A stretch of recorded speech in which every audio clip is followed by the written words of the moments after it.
Alright, peace. Hey, I like your name, the way it's spelled, but I don't know if I'm going to be able to say it. But I'm gonna attempt. Renee, is it?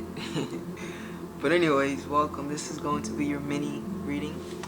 Alright, so first things first, your sun is in Leo. Oh my god, what a shock. No, I'm just like, so your sun is in Leo in the 8th house, but one thing you may not have known is that your sun is in the decan of Leo, associated with reformation. You feel what I'm saying? It's also in the 8th house, so things get chaotic. Alright, cool. I'm glad that didn't last long. But yeah, it's also in the 8th house, so things do get chaotic here. Oof, and then you have your moon in Capricorn in the 1st house, which is also a little chaotic. But ultimately, with your sun being in the decan of Centaurus, what this indicates and what this means is that, like, so Leo as a whole deals with the identity and the finding of self. Like I say it's like I say the finding of self, but it's really the curating through self. Because see, Leo is ruled by the sun, as you know, and the sun is a powerful creator, right? It's the source of all creation within this realm, right? Within the material realm. And so Leo in of themselves are here, and they're meant to go on a journey of power, you feel me, in which they learn to bring out that power that dwells within them. And so the process of becoming a Leo is learning to fully express oneself, because fire signs, they're all masculine, you feel me, no exception. And they deal with the expression, you feel what I'm saying. Now you have your sun in the 8th house though, so the 8th house does make an individual more so private. So I wouldn't really say that you are the type of Leo who kind of goes around and is boastful and just like wants everyone to, like you may move more secretly, but it's like I can't really say you're not not boastful, but like expressive, because Leo is the sign of expression. They always will express. And so with you having the sun in the 8th house, a private house, what this indicates is that a lot of the things that you express out into the world are private, and there are things you really shouldn't express, you feel me, but you're really comfortable with these things. And like your private life, you may wear on your sleeves, you feel me, or whatever. And like you're just like there may be a sense of detachment even from your past and the things that happened to you. Or on the controversy, there may be well, obviously there's always going to be an intense attachment to it, you feel what I'm saying, in the sense that the 8th house is a house that deals with trauma and deals with transformation and rebirth, you feel me. And with you having your sun in the 8th house, it's an indication that in this lifetime, what it is that you need to learn is to transcend and evolve beyond your pain and beyond like those boundaries that throughout your life experiences you have constructed upon yourself that aren't realistic. Even though sometimes with the sun in the 8th house, it can be like imprisonment or like institutionalization, you feel what I'm saying, of all types, all forms, you feel what I'm saying. But typically, because the 8th house associated with Scorpio, it deals with imprisonment deriving from fixated emotion, right? Because that's what Scorpio is, it's a fixed water sign. And so like with the sun in the 8th house, what it is understanding just how deeply your identity is entangled with your past, and how much your past experiences affect you, for what I'm saying. And so your moon is in Capricorn, and this makes me want to shed a tear, you feel me? Because that's like tough, and it indicates that there wasn't really no like emotional love. Like maybe, with moon in Capricorn, there was financially you may be taken care of, and like your parents, and it's crazy because let me just look at the aspects for God's sake, so that I can be so I can be sure about what's going on here. So yeah, no, it wasn't. So yeah, no, it wasn't. Oh, sheesh! Look at that. Oof, oof, man, it goes deep. The trauma and the crazy experiences you had at home, it goes really really deep.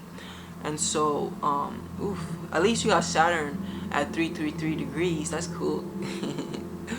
But anyways, yeah. So you have Saturn, squaring your moon, and so there's very much like soldier energy, survival energy here. Like you went through some stuff and you made it out, you know. And it's like, oof, man. Like you, oof, man. I can't do this reading. It's too much. No, I can't. I'm just really, really mediumistic. You feel what I'm saying? Like intuitive, and I be picking up on energies, and it's like, sheesh, man, what in the world? Like I think you should get a full reading from me. You feel me? You should book a session, and we should really, really dive into these things, because yeah, like and I mean, yeah, I mean, like, it's cool if you're cool with just this mini reading. That's completely okay. But I feel like to really do justice to my reading for you, you should definitely book a full reading with me. And that's only $30. You know, I work by sessions because I also go super duper deep. And by working through sessions, you know, we work in time, and that allows me to comfortably bring to surface those deep aspects within your chart. But like, you know, like I started off like, okay, I'm just gonna talk about her sun and her moon, and then like I was pulled in, and now like, yeah, it's just a lot. You know, it's just fucking a lot. It's so much. Um, yeah. But fortunately though, like you do have Jupiter sextiling your moon, which indicates that there are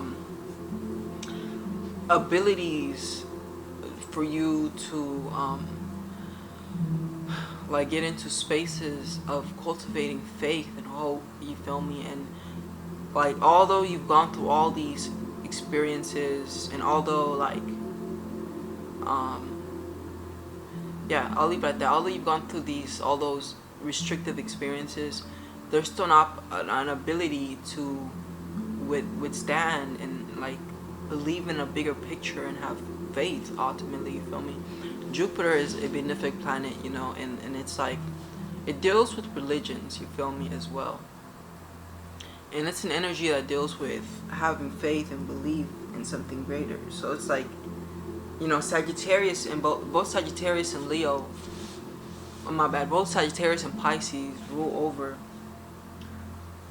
Both Sagittarius and Pisces rule over, are ruled by Jupiter. Pisces is all about belief, and you have Jupiter in Pisces in your third house. So your belief concepts are very of great significance and importance. And it's like when you learn to cultivate new beliefs, new beliefs and new perspectives, then it's like your vicissitude, you know, which is a word meaning your fortitudes, your fortunes, become better. You feel me? And they're not so detriment. Like, I gotta, man, because like I really gotta look into your chart to break this down.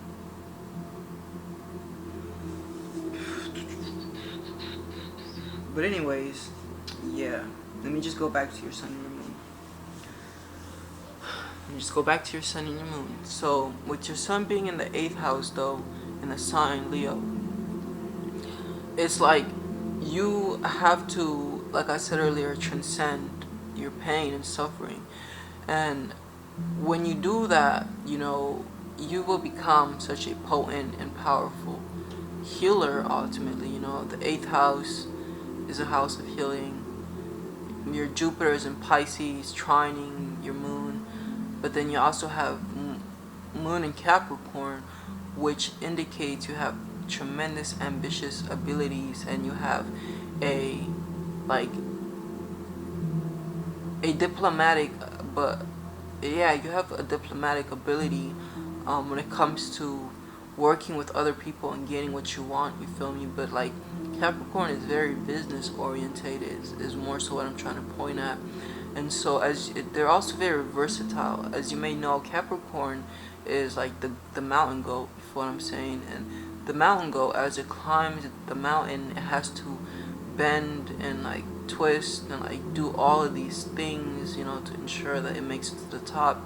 And so Capricorns are really good at that too, but it's like it can get toxic and negative because it's a very selfish sign, you feel what I'm saying? It's ruled by Saturn, the selfish planet. And then you also have your ascendant in the first house. I mean, your moon and your ascendant in the first. Holy shit! Now I gotta look more into your chart because it's just a lot. Okay, so at least it's not. At least you don't have. At least your ascendant is not Capricorn, because that would have been a whole other story. Your ascendant is Sagittarius. So yeah, you know, like in this life, you're here, and it's like kind of like having. Yeah. All right, for sure. All right, for sure, for sure. Thank you for letting me know. But anyways, I'm gonna have to go pretty soon. But yeah, so that's fortunate. That's good. You feel me? But anyways, with your moon being in Capricorn in the first house, there is an inability to process emotions appropriately. But then it's like with your sun being in the 8th house, there's a strong need for you to learn how to appropriately, yeah, for you to learn to appropriately like integrate and integrate with those things that happen to you. And like therapy would be of great benefit. Working with someone like me would be of great benefit, you know, because in so many ways I'm like a therapist or a counselor. I'm more like a counselor, you feel what I'm saying? But anyways, yeah, so that pretty much is like your mini reading. You know, let me know what you thought about it, and let me know if you're interested, you feel me? And we can definitely dive deeper, you know, and I'd be happy to help you in that manner as well. But anyways, yeah, you have a beautiful, blessed day, and I hope that, you know, things are bright, you feel me, for you.